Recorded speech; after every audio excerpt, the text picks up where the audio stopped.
It's been 13 years since Alexisonfire have released new music. In today's video, we're going to be talking about the history of the band, have a little listen to their new single, and I'm going to give you details on a giveaway, so make sure you stay tuned. What's going on, ladies and gentlemen? Jacob Lee Taylor here once again, and in case you haven't guessed from the intro, today we are going to be talking about Alexisonfire. Alexisonfire were a really big band for me growing up because they're a similar age to me, and when they came through the scene, I was playing in bands.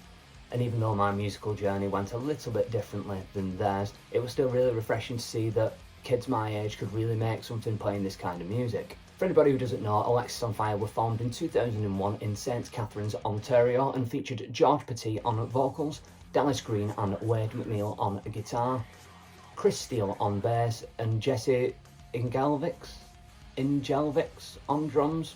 Sorry Jesse, but from now on I'm just going to call you the drummer. Their first EP was called The Math Sheet Demos because it was wrapped up in the drummer's math homework, which for me is 100% getting your priorities right. In 2002 they released their self-titled first album, and the artwork on the front featured two Catholic schoolgirls brandishing flick blades. Wade McNeil has said in interviews that at the time a lot of bands were having blurbs around their music such as whiskey-tinged death metal or brutal sludge deathcore, and I do remember this sort of thing happening during the scene. Alexisonfire decided that their music sounded like two Catholic schoolgirls mid-knife fight, so that's what they put on the album cover.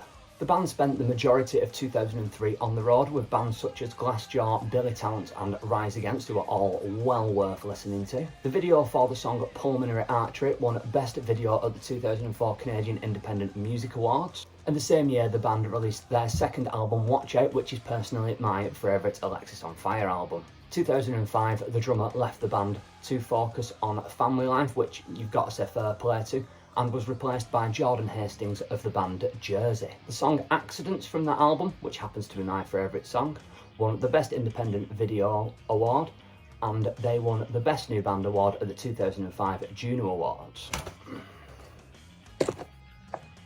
2006 saw the release of their critical album Crisis, and they spent that year playing the Warped Tour, Taste of Chaos and the Saints and Sinners Festival alongside bands such as Anti-Flag, The Bled, Norma Jean, Every Time I Die, Cancer Bats and Ghost of 1000, who once again are all well worth a listen.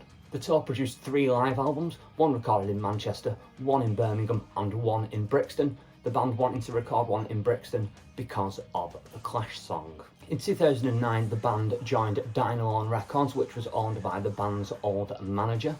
And on June 23rd that year, they released the album Old Crows, Young Cardinals, which peaked at number 81 on the Billboard Top 100, which is very, very good for a screamo band from Canada. On August the 5th, 2011, the band announced that they were going to be splitting up. Dallas Green had a side project called City & Colour, which he wanted to focus on, and Wade McNeil also had a side project called The Black Lungs, which he was focusing on, and had been approached to be the lead singer of Gallows following the departure of Frank Carter. On March the 9th, 2015, the band announced that they are back and have since commenced playing shows and releasing singles.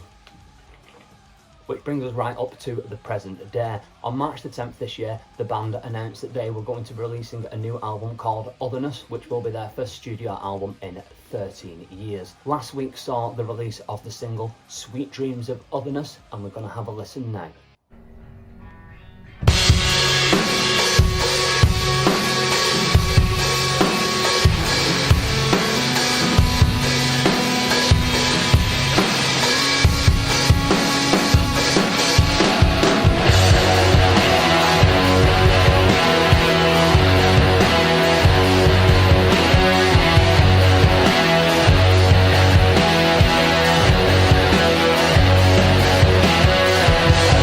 The song for me has vibes from the Old Crows, Young Cardinals era rather than the angry music of their early career.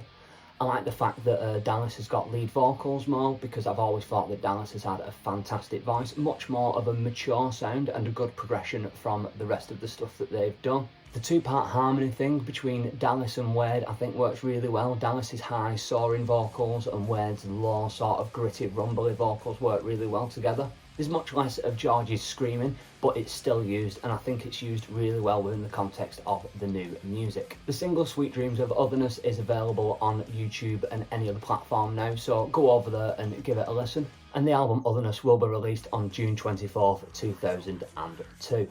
If by that time I have enough subscribers, say 100 or so, I'm going to do a giveaway where you can win a copy of the album in CD and vinyl format. If my channel is still the way that it is now, I'm not being funny, Andy, Chris, Jess, I'm just not plain old buying you an Alexisonfire album.